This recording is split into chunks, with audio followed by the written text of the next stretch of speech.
చూస్తున్నాం. సరూర్ నగర్లోని అలకనంద హాస్పిటల్ వేదికగా జరిగిన కిడ్నీ రాకెట్ కేసులో దర్యాప్తు వేగంగా సాగుతోంది. ఈ కేసులో 8 మంది బ్రోకర్లను పోలీసులు గుర్తించారు. 6 నెలల నుంచి అలకనంద హాస్పిటల్లో కిడ్నీ మార్పిడి చేస్తున్నట్లు దర్యాప్తులో తేలింది. ఈ వ్యవహారంలో బెంగళూరుకి చెందిన డాక్టర్దే కీలక పాత్రగా గుర్తించారు పోలీసులు. బెంగళూరు, చెన్నైకి చెందిన బ్రోకర్లే కిడ్నీల మార్పిడిలో సూత్రధారులుగా ఉన్నట్లు గుర్తించారు.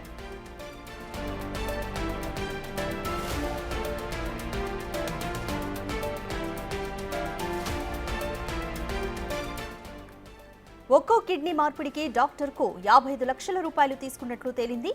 చెన్నై నుంచి 2 మహిళలను తీసుకొచ్చి డాక్టర్ ఆపరేషన్ చేశాడని, బెంగళూరుకు చెందిన లాయర్, నర్స్కు కిడ్నీ మార్పిడి చేసినట్లు తేలింది.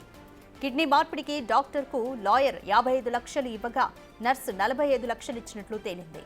చెన్నైకి చెందిన భాను, ఫిరోజ్ భానులను కిడ్నీ డోనర్స్గా గుర్తించారు పోలీసులు. కిడ్నీ డోనర్స్కు ఒక్కొక్కరికి 5 లక్షల రూపాయల చొప్పున నగదు చెల్లింపులు జరిపినట్లు ఈ దర్యాప్తులో తేలింది.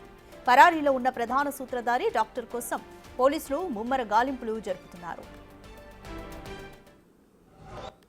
ఆమెకు స్టోన్స్ వచ్చినాయని అలకానంద హాస్పిటల్కి తీసుకెళ్తే అక్కడ టెస్టులు చేసి అందులో జాయిన్ చేసినాక 4 డేస్ ఉంచుకొని 4 డేస్ తర్వాత శుక్రవారం రోజు 27 రోజు ఆ రోజు నైట్ సర్జరీ చేసి ఆ రోజు నైట్ 4 డేస్కు అన్ననే ఉంచుకోరు. ఐసీయూని ఎవరిని రానివ్వలే, ఇన్ఫెక్షన్ అవుతుంది అవి అవుతుంది అని చెప్పేసి రానివ్వకపోతే మేము ఇట్లా చూసేది, ఇట్లా ఎమ్మటే వెళ్ళేసి వచ్చేది.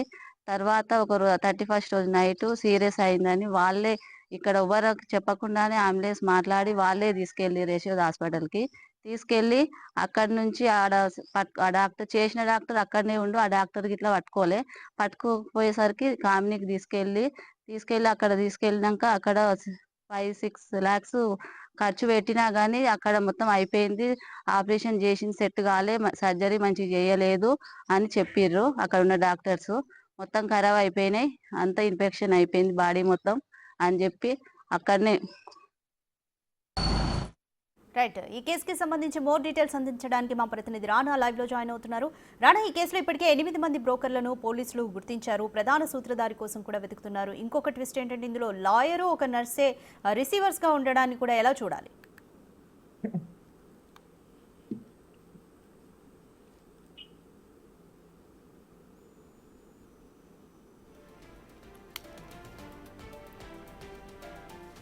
రైట్. ఇదే కేసుకి సంబంధించి మోర్ డీటెయిల్స్ అందించడానికి మా ప్రతినిధి రాణా లైవ్ లో జాయిన్ అవుతున్నారు. రాణా, ఈ కేసులో ఇప్పటికే 8 మంది బ్రోకర్లను గుర్తించారు. అలాగే రిసీవర్స్ గా ఒక లాయర్, నర్సు ఉండడాన్ని ఎలా చూడాలి? ప్రధాన సూత్రధారైన డాక్టర్ కోసం గాలించడానికి పోలీసులు ఎటువంటి చర్యలు చేపడుతున్నారు? దాదాపు 6 నెలల నుంచి కూడా ఎటువంటి గుట్టు చప్పుడు కాకుండా, కనీసం వేరే వాళ్ళకి డౌట్ కూడా రాకుండా అలకనంద హాస్పిటల్ నిర్వహణ చేస్తూనే ఉన్నారు. కాకపోతే దాంట్లో మొదటగా జనరల్ ఫిజిషియన్ కి మాత్రమే పర్మిషన్ తీసుకున్నారు. మిగతా సర్జరీకి కానీ లేకపోతే కిడ్నీ ట్రాన్స్ప్లాంటేషన్ కి ఎటువంటి అక్కడ పర్మిషన్ లేదు. పైగా యూరాలజీ డిపార్ట్మెంట్ సరైన బట్టి అక్కడ థియేటర్ కూడా లేనటువంటి నేపథ్యంలో సరైనటువంటి నిష్ణాతులైనటువంటి నర్సులు కూడా లేరు, డాక్టర్లు కూడా లేనటువంటి ఆ హాస్పిటల్లోని ఏకంగా కిడ్నీ ట్రాన్స్ప్లాంటేషన్స్ అనేది జరుగుతున్నటువంటి నేపథ్యం అయితే కనపడుతుంది. ఎప్పుడైతే ఈ ఉదంతం బయటపడిన తర్వాత బెంగళూరు చెందినటువంటి ఒక మహిళ, అలాగే ఇటు కర్ణాటక తమిళనాడు చెందినటువంటి మహిళ ఇద్దరు కూడా ఎప్పుడైతే ట్రాన్స్ప్లాంటేషన్ చేయించుకున్నారో ఆ విషయం బయటపడిన తర్వాత పెద్ద ఎత్తున కూడా అక్కడికి డిఎఫ్ఓ సంబంధించిన అధికారులు కానీ డిఎంహెచ్ఓ వీళ్ళందరూ కానీ అక్కడ వెళ్ళడము, దాడులు చేయడంతో వాళ్ళందరినీ కూడా అక్కడ పనిచేస్తుంటే వాళ్ళందరినీ కూడా అదుపులోకి తీసుకోవడం, ఇవన్నీ ప్రశ్నించిన తర్వాత అసలైన నిజమనేది బయటపడినటువంటి నేపథ్యం అయితే కనపడుతుంది. అయితే ఈ 6 నెలల్లో దాదాపు 10 దాకా కూడా కిడ్నీకి సంబంధించిన ట్రాన్స్ప్లాంటేషన్ జరిగి ఉంటుందనేసి కూడా పోలీసులు అనుమానిస్తున్నారు.